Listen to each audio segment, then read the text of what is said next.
What's up, everybody? Good morning here in California. It is 9 o'clock, but out there in Florida, it is noon. And guys, we're here on just a special edition, a part two of our Master Motivation with my guest, Frank Silverman. Thanks for joining me again and finishing where we kind of left off. We left off a little with a lot more to talk about.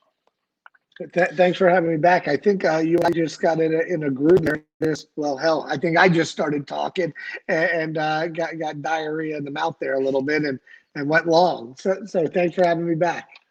No problem. No, it's great. I think we got a lot more to talk about, and in case you guys missed it, you can go check out part one either on our on my Facebook page, or you can go check it out on YouTube, and you could look for Master Jason Flame, and you'll find those Master Motivation videos.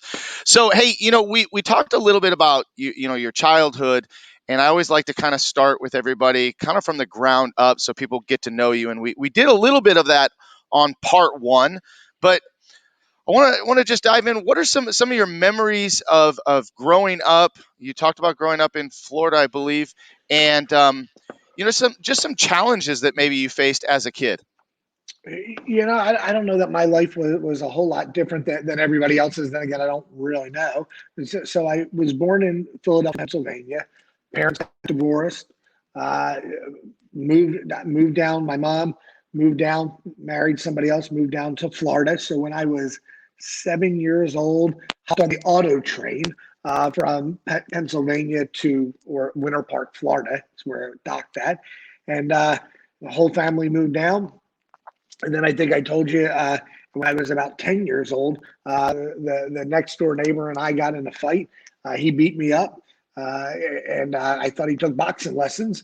From there, everybody thought that was funny in the house that I got my butt kicked, and this was my first fight. So I wanted to take boxing lessons. Wasn't a boxing school around, so I don't even know if the neighborhood kid took boxing lessons. That's just what we thought, and got enrolled in karate, and and from there, kind of that was it. Did martial arts from the time I was 10 years old to today, which I just turned 50 not long ago. Yeah, yeah, that's a long career, 40 years in martial arts. What was it like? You talked about your parents being divorced, and then you moved with your mom, and she remarried. What was your relationship with your father like after you So, moved? it's interesting, so dynamics of the divorce and both, my mom and my dad getting remarried and all is a Jerry Springer type of thing. We could talk about, but I'm not that crazy. But I had great relationship with my mom, obviously, and a great relationship with my stepdad, who I call my dad. A great relationship with my father, and okay relationship with my stepmom. Right now, my relationship with all four of them are wonderful. Time heals all wounds and whatnot. But when you're young, I think kids are sometimes a little bit of pawns to the game of life. So I'm not convinced that we didn't move because my mom wanted to separate me from my father. I would assure you that that is what my father said. I assure you that's not what my mother would agree with. That's just where her new husband and my dad wanted to move. But I think that put a lot of strain on family dynamics. My two sisters and me all get picked up from Pennsylvania, moved to Florida, and now instead of seeing my father on a weekly basis, we're now seeing him 3 or 4 times a year. But today I have a wonderful relationship with everybody. All through it, I had a wonderful relationship.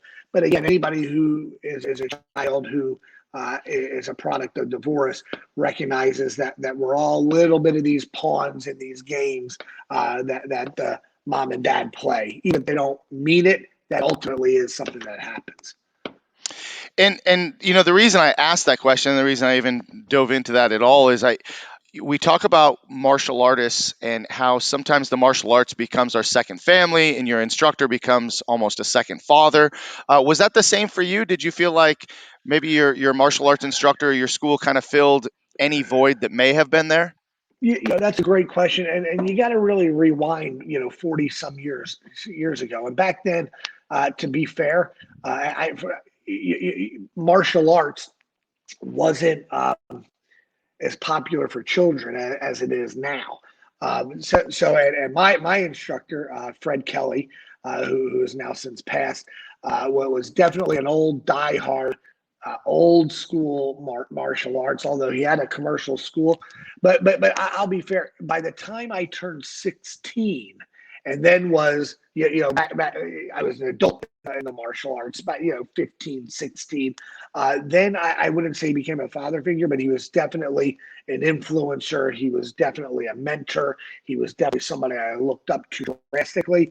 I mean, I probably did that all along when I was a kid, but I'm not sure how much I was on his radar when I was 10, 11 years old. I think by the time I was 14, 15 and then I actually ended up working for him for a little bit in a maintenance division of his security company but when I turned 16, 17. So definitely a huge influencer on my life, obviously, right? And a mentor for sure. But I wouldn't say that martial arts was a second home. But again, when you're a kid at 10, 11 years old, you're getting dropped off. My mom stayed there and watched classes because it was one of only two schools in a 25-mile radius. So I got dropped off. I did class and I left. It's not like I was hanging out and having spaghetti dinners with anyone. So, most people that know you now as, Frank Silverman, the executive director of the Martial Arts Industry Association, a very successful business owner, um, you were part of a martial arts era that was very tough. I mean, it would almost be the exact opposite of what we would promote or encourage, correct? Um, but most people don't know that about you, and you talked a lot about fighting, sparring being one of your favorite parts, the tougher parts of sparring. How did that shape you mentally and just psychologically? Because you got to be pretty strong mentally as a business owner too.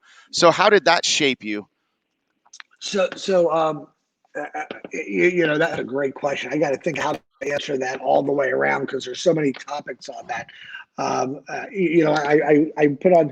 I don't know. Have you ever heard of Blue Q? By the way, Blue Q. No. Huh. So it's a sock company.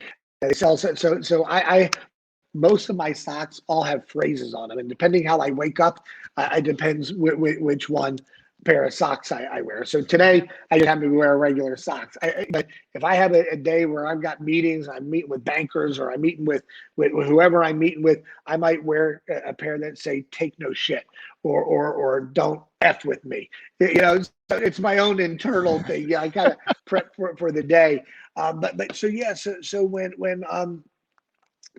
I signed up for martial arts, again, wasn't as many kids, as mostly adults. And then by the time I started getting my groove and I was really into it, uh, I enjoyed fighting, and that's kind of what we did. And today is so different. But we used to go out there and we'd bang and those were the days where other schools didn't come to your school. I mean, we were at war with other schools, right? So we just did our Right. thing. You go to a tournament, and I wasn't an awesome competitor, but I was tough. So we just got out there and banged and had a great time.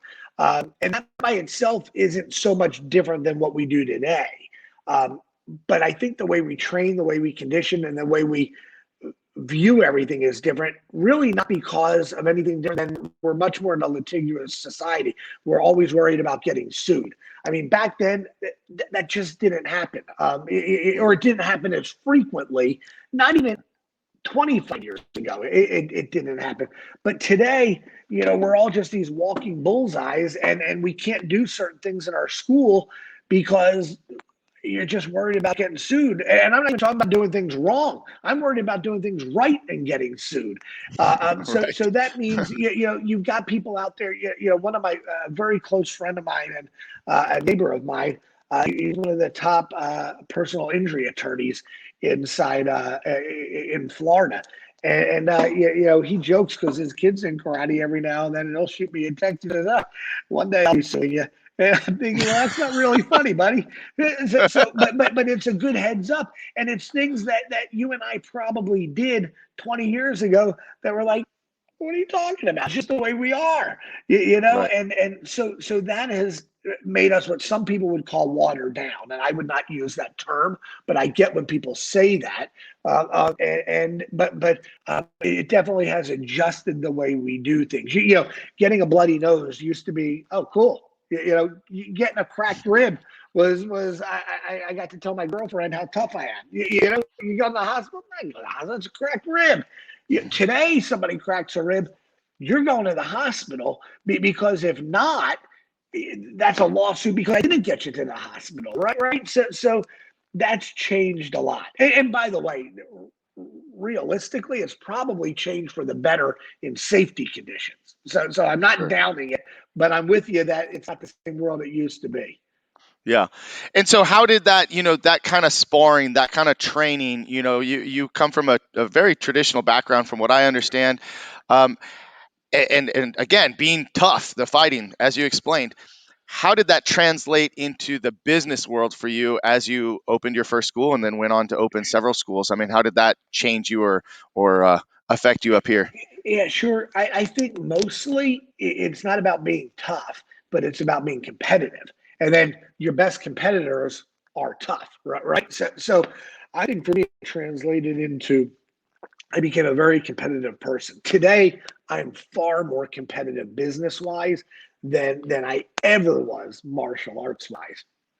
And then I will say at the end of this little part here, I think I transcended where my competitiveness is, and I'll explain what I mean by that. But definitely martial arts as a sport, as an activity, as a way of life when I was younger, helped me become somebody who was very competitive and very strong-willed and very tough.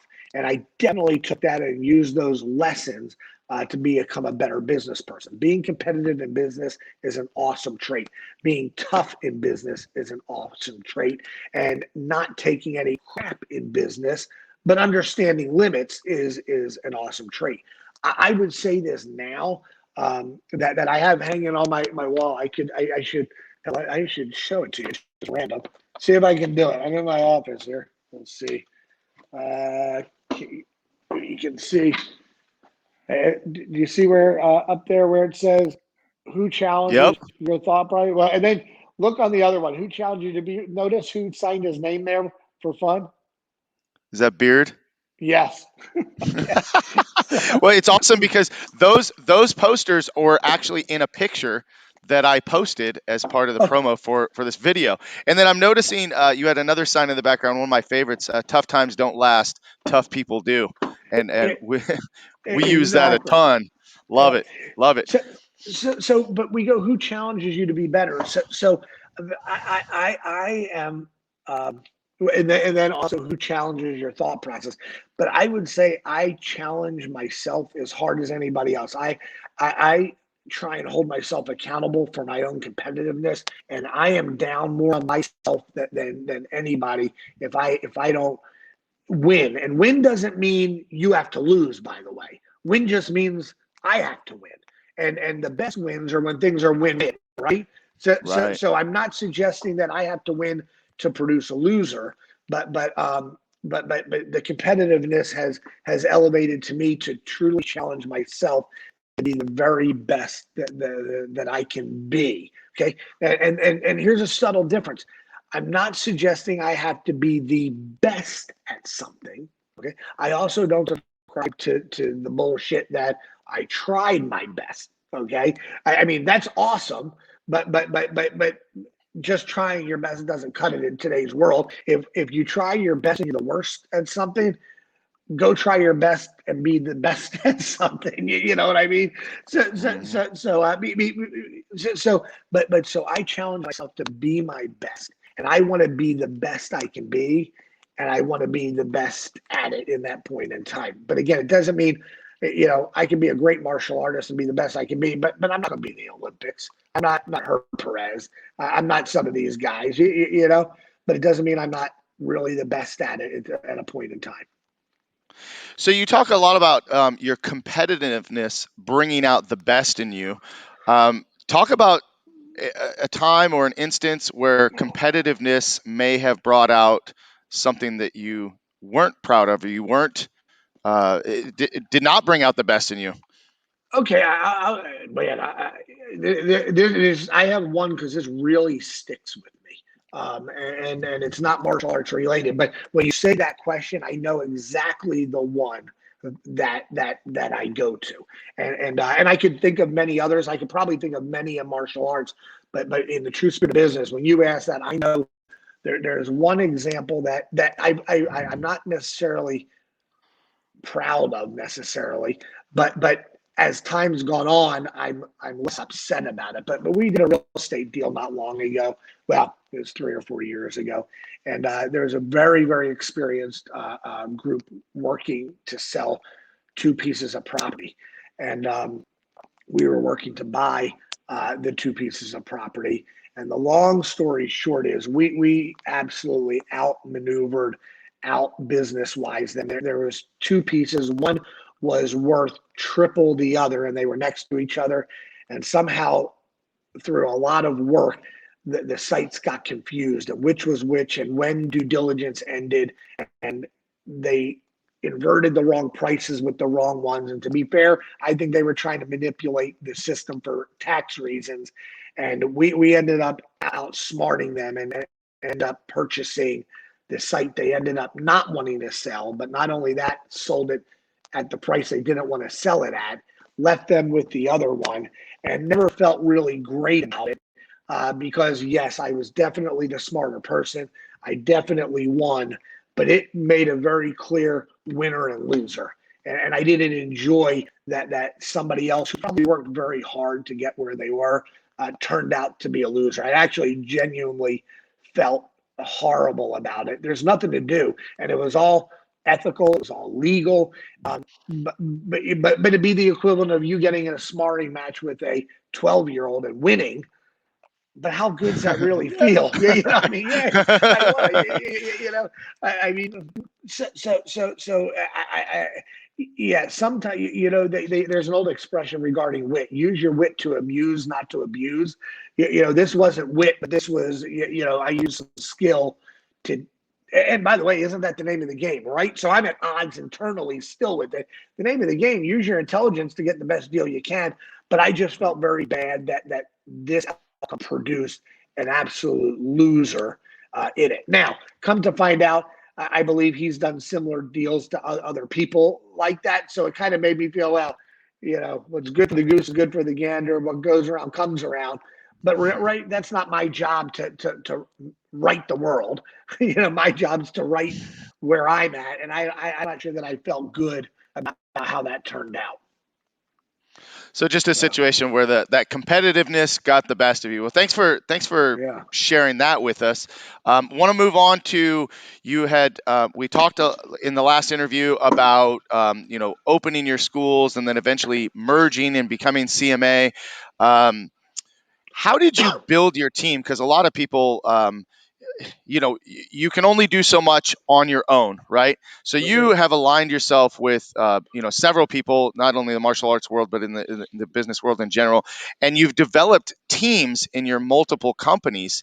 A lot of people always ask, how do I build the right team? How do I find those people? Where did that all, I mean, there's a little bit of luck sometimes, there's a little bit of good timing sometimes, but Right. there's definitely a system for how you've developed your teams. Talk a little bit about that and how you surrounded yourself with people that help you become even more successful. Well, here's a real easy example. Have you ever walked into the grocery store, seen a student, and made sure you went down the other aisle because you didn't want to converse with them? Has that ever happened to you? So Never. never, like every day. If my students are watching, never. Never. Okay, not as. Have you ever been walking down the grocery store, seen somebody that is not a student, and been like, I think I gotta go to the milk aisle because I really don't want to engage in the conversation? Has that ever happened? For sure. For sure. Okay, We all here's the have, deal. all of us. That's not the person who needs to work for you. And that's the first thing. You gotta have people working for you that you enjoy, and you have to have people working for you that you trust. All the and respect and whatever other qualities would make you want to at the grocery store stop for 2 minutes and have a conversation with them. Whatever those qualities are, those are important and probably cannot be learned, and probably are very instant that you have that feel. How to sign somebody up, how to upgrade them, how to teach them a round kick, how to teach them to count money, whatever it is. All of those things can be taught. How to make you not want to see them, that's just part of the deal, right? And I mean all the other qualities, honesty. I'm not going to teach someone to be honest. I think you could teach them to be honest. That's what I do for my 6 and my 9-year-old. I'm not doing that for a 22-year-old. If I got to teach you that, you're not the right person. So all those qualities that are really uber important that would make you say, I'm stuck in line with you at the grocery store. Those are the reasons we hire people. And those are the people that will ultimately stay with you if you're the person that they want to see at the grocery store. If not, it isn't going to work. It'll work for a year. It'll work for 2 years. It'll work for 6 months. But our average team member here, and I couldn't tell you now because we're so much bigger, but we have people in our office that have been with us 20, 25 years. Mm-hmm.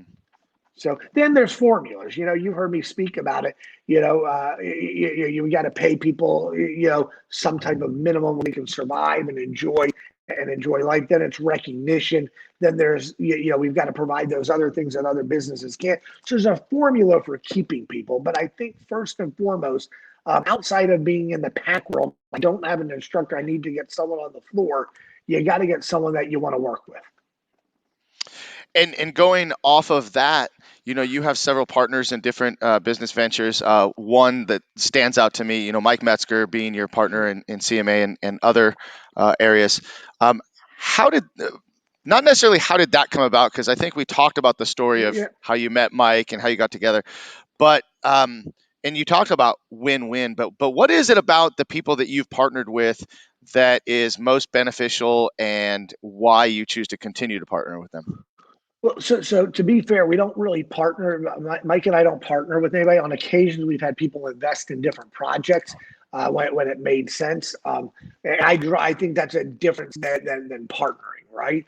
But I think the biggest thing, the reason Mike and I's partnership works, and by the way, early on it was really getting to know each other, right? So we had a great friendship, but then when you merge, it's somebody used this example for me today regarding a merger I was talking to the vice president of this huge company, and they just bought or merged with another company in Chicago.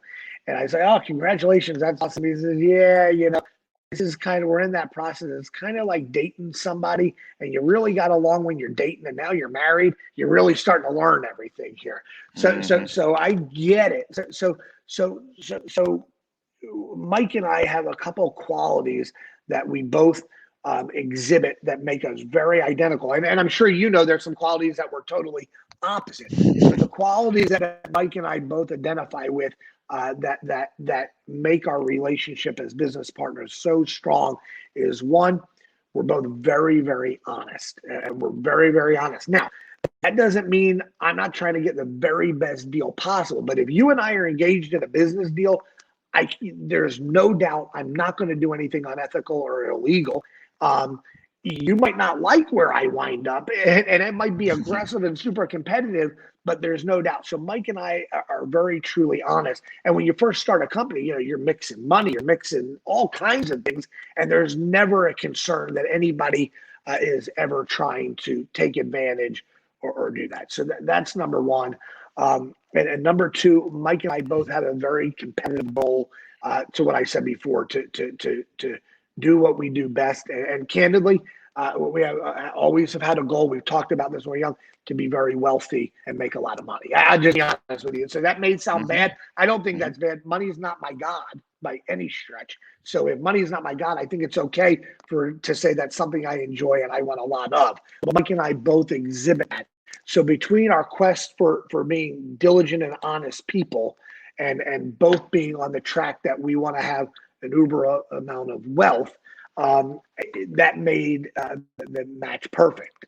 And then we've learned how to deal with things as business partners in a way that allows us to really do that well. You talked in the last interview about success being very important as a child and in your family, and I'm not necessarily correlating money or wealth with success, but that may Sure. be for many people. And you've always been driven, right? There's a big difference between being inspired or motivated and being driven, right? I mean, would you agree with that? I would absolutely agree.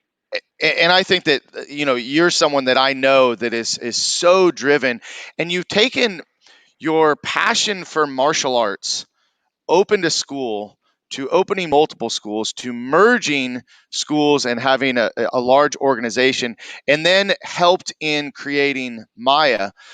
Where did it all start? Building your wealth and real estate investments and going above and beyond, because at some point, like, you probably thought martial arts was it. Martial arts could have been the end all, maybe not. But when did that kind of change for you? At first, just to digress something you said, if money is part of your success or not, Zig Ziglar has a great quote out there.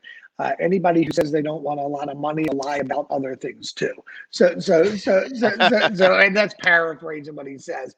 But if the option is be rich or be poor, I kind of like the first option, done ethically and legally. That being said, when I got into Maya, I started Maya with David Wall specifically at the mandate of Mike Dillard, CEO of Century. I was, call it what you want. I was lucky, I was blessed, I was skilled, but I was very fortunate above all that Mike Dillard took me under his wing and said, he didn't say I'll mentor you. He became my mentor and allowed me to participate on some business deals with him. I was very, very lucky because I've learned so much from Mike on the business world, just in general, not necessarily about martial arts schools or real estate, but business. And he's been a mentor to me since early in the Maya days till today. And I owe so much of my thought process and how I view things to him. And I owe that thought process, how I view things, to a lot of my success. So I would say that when I sat down with Mike Dillard, I don't know how long ago this was. Now maybe this is 17 years ago. Yeah, I've been with Maya a while, and he included me in on some opportunities and talked with me about these opportunities. And whenever I was in town, he'd pick up the pickup truck and we'd go out to dinner, and he'd drive me around and show me all his real estate, and he taught me how to think differently. And I'll never forget the time we were walking in Vegas. I can see it literally as we speak, where I was at in Vegas, going down the shops by Caesars. And he says, Frank, here's what your goal should be: $1 million in wealth by the time you're 30, 10 million by the time you're 40, and 50 million by the time you're 50. That's your goal. Well, that's a good goal, Mike. I'm on. And so I would say that walk down the shops at Caesars in Las Vegas probably helped shape my life as much as anybody else. So at that time, I was probably 32. So, the question is, was I checking box number one or not? Yeah, well, who knows, right? But I would say that walk helped shape my goal setting and my attitude towards becoming successful in business.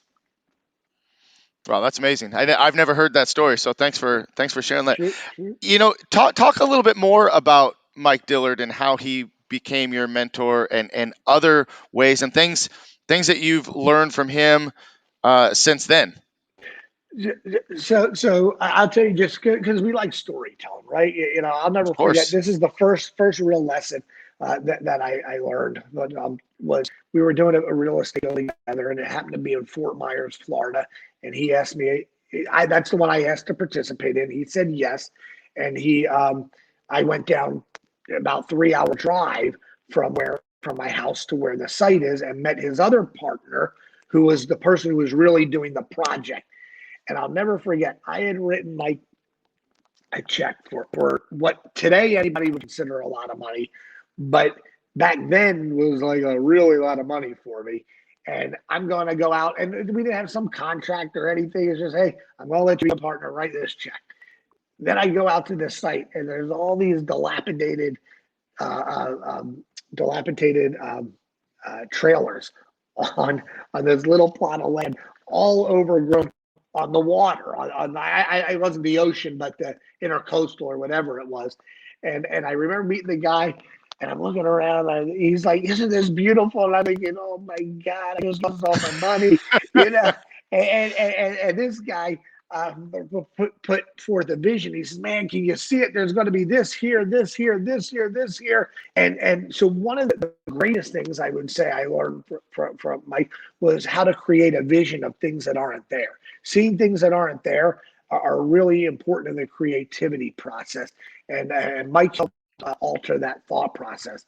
Another lesson that I've seen Mike over and over and over again, just some random lessons are in negotiations, negotiate slow, but also negotiate hard.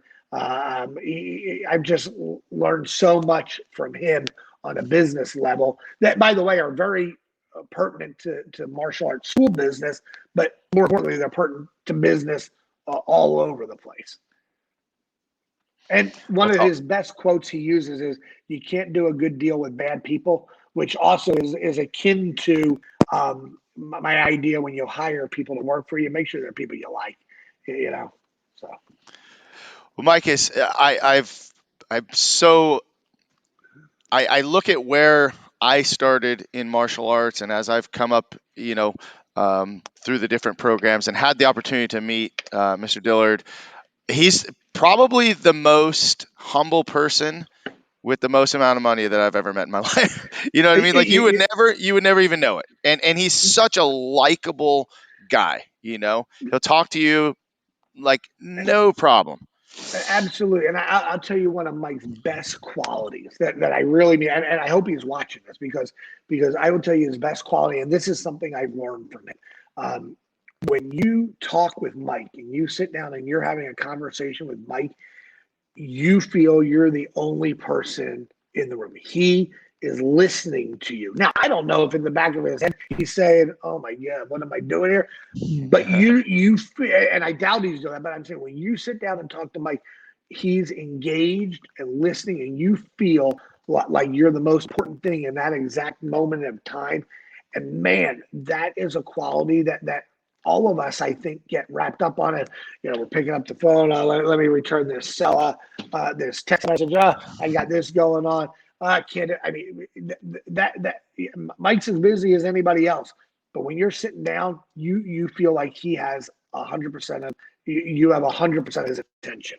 That's an awesome quality, and I would say that might honestly be the most important thing that I've learned from him to help people feel like that, because I recognize I don't do that all the time, but I'm trying better to do that.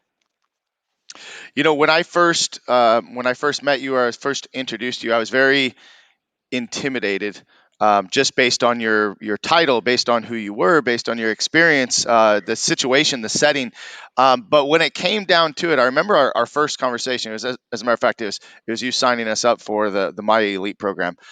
You were so just genuine, so honest, and so easy to talk to, so different from what I viewed from the outside. And I think that that happens a lot in life. We look at people in a certain light or in a certain way, and it's one way or the other. We're too afraid to go and talk with them, or we just have this impression that anyways is not right. So I just want to reinforce the fact that you're an easy person to talk to. When I talk with you, I'm just enjoying the conversation right now.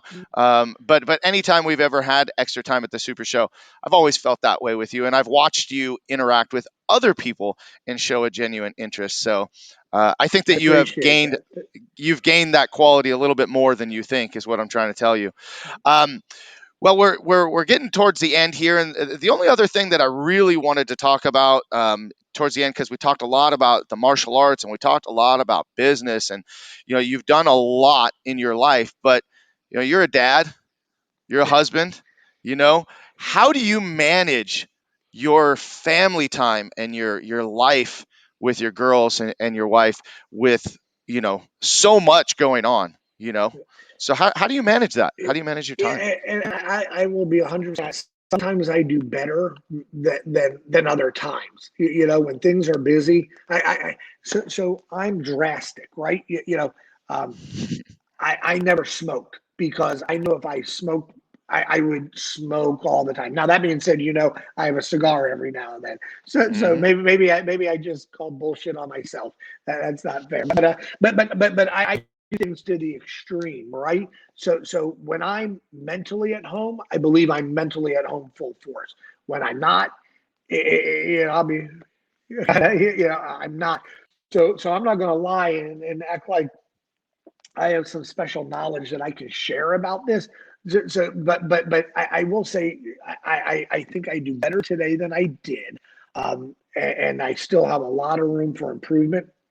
But I'll say when I go home, it's much like walking into one of our schools. I try not to have my cell phone on or with me. When I go home, I try not to be on the cell walking in the door. And that's so I typically get home, let's say 5 o'clock, and we're going to eat dinner at 5:30 or 6. I try not to be on the phone.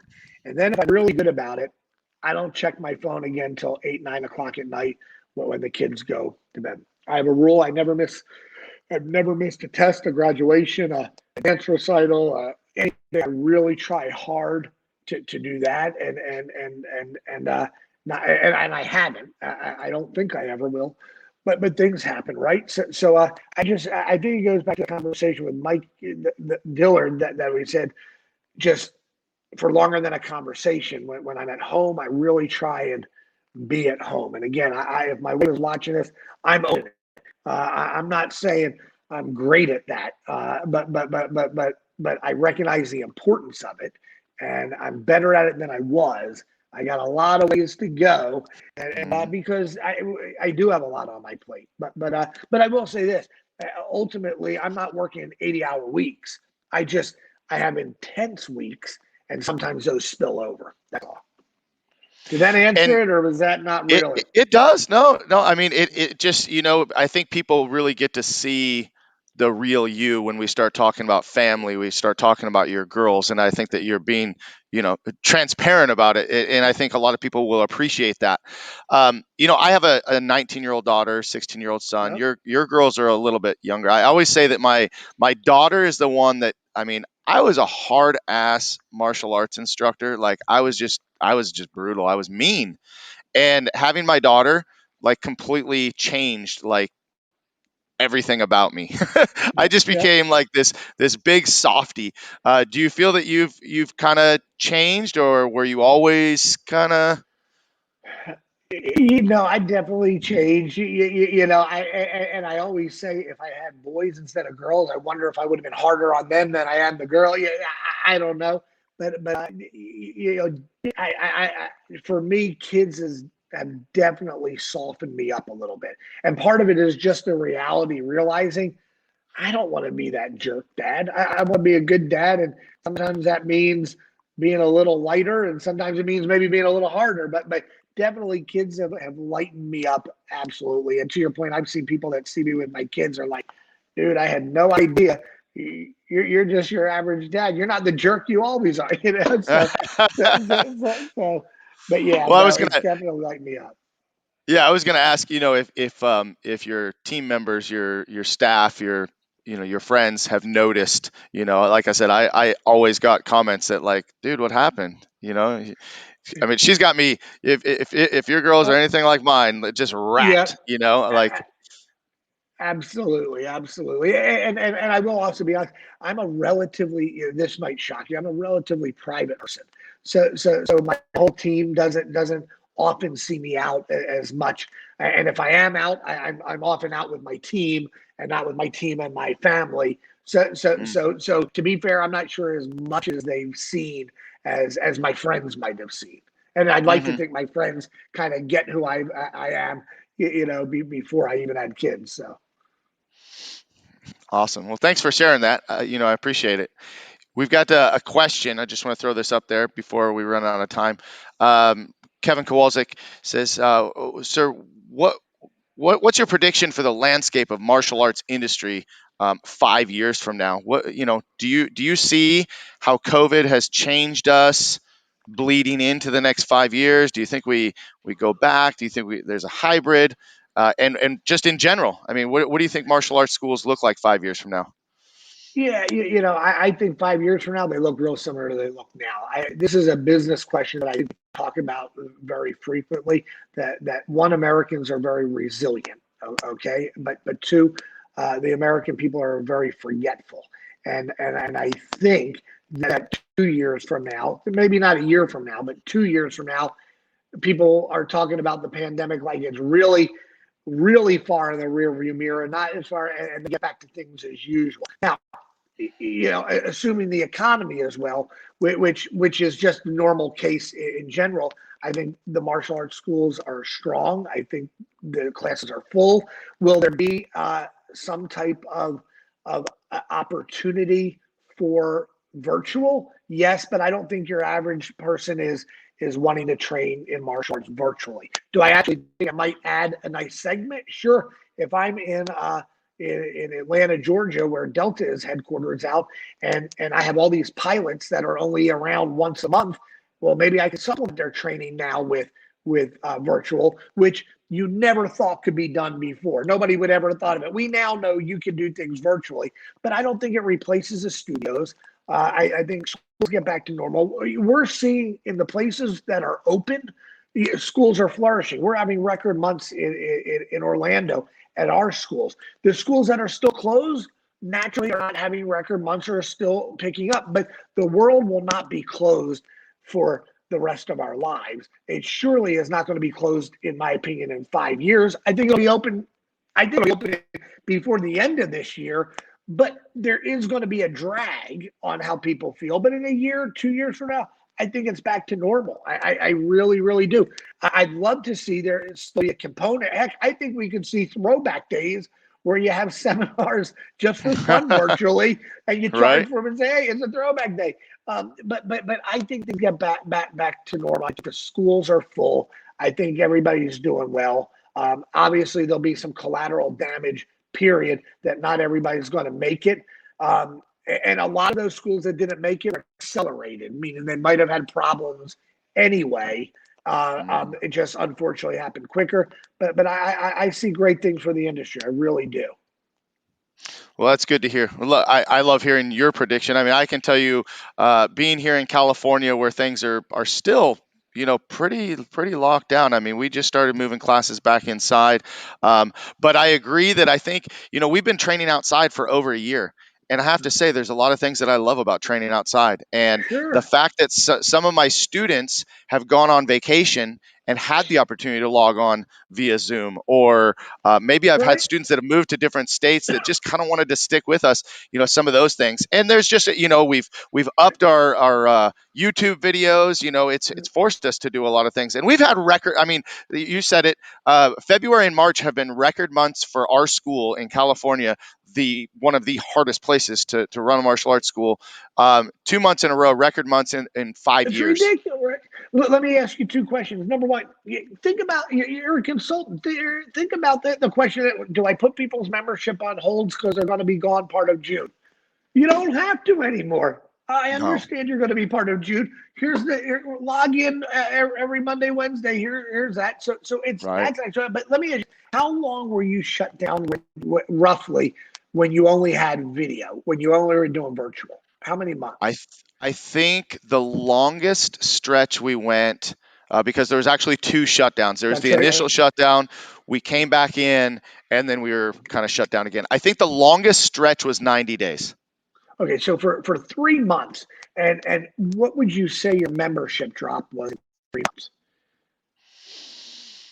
It never changed. Our attrition rate is in between 4 and 5%, so it never really changed. Right, but if I said to you 2 years ago, "Hey, Mr. Blake, I think what you ought to do is shut your school down for 90 days and go virtual," what do you think? You're going to say, "Dude, are you crazy? We'll be out of business." Nobody thought it could be done, and what we Right. realize is it really can be done. Not what we want to do. We all want to be back in person. but my whole point is it's crazy. The school business is strong. Is my point. It'll Hmm. continue to be strong, and eventually people are going to want to be back in the schools at full force, and we'll all be using virtual as some type of supplement that Hmm. benefits us, not because it's a necessity. I think one of the things that we heard most, and I think if anything else, we solidified the trust and the loyalty from the students that we had by going instead of shutting down, oh, well, we'll see what happens, right? We just kind of go right into it. We offered a lot of different services. We offered private lessons, we offered Zoom, we did everything we could. What I heard most was, thank you so much for everything you did and for the fact that you still provided the best possible experience given the circumstances. And people were even more Agreed. appreciative, which it was a test. It was definitely a test on our business, but I think we passed the test, so we're just moving forward. Absolutely. So hey, I know you gotta run. So I appreciate the second follow up. I look forward to catching up in person at some point. I know we won't see each other at the Super Show this year, but next year, hopefully, we'll be back in person. Absolutely. We'll be back in person next year. There's no doubt. Awesome. Well, that's good to hear. You guys heard it from Frank Silverman himself that the Super Show will be back in 2023, guys. Hey, thanks again for your time. Those of you that are watching, I appreciate you guys and all your comments. Nathan, Kinsey, Kevin, Teresa, thank you guys all for watching. This will be up on our YouTube channel, and we got a couple other guests coming up every week. I have next week, I got Nick Kennedy, then I got Dane Evans, Karen Eden coming up, Chris Casamassa, and Dave Kovar just in April. And I'm just going to throw this out here live. I would love to have Mike Dillard if you could help me get him on here. I will have a chat. I will have a chat. So Anyway, hey, thank you so much. Appreciate your time. I appreciate you thank as you always. very much. Thank you for being a strong mentor, both professionally and personally. We've had some chats about personal challenges, and I appreciate you as a friend. So thank you so much for all that you do. Thank you. Thank you for having me. All right, guys. Well, have a great day. We'll see you guys next time. See you on Monday. Bye, Mr. Silverman. Bye bye.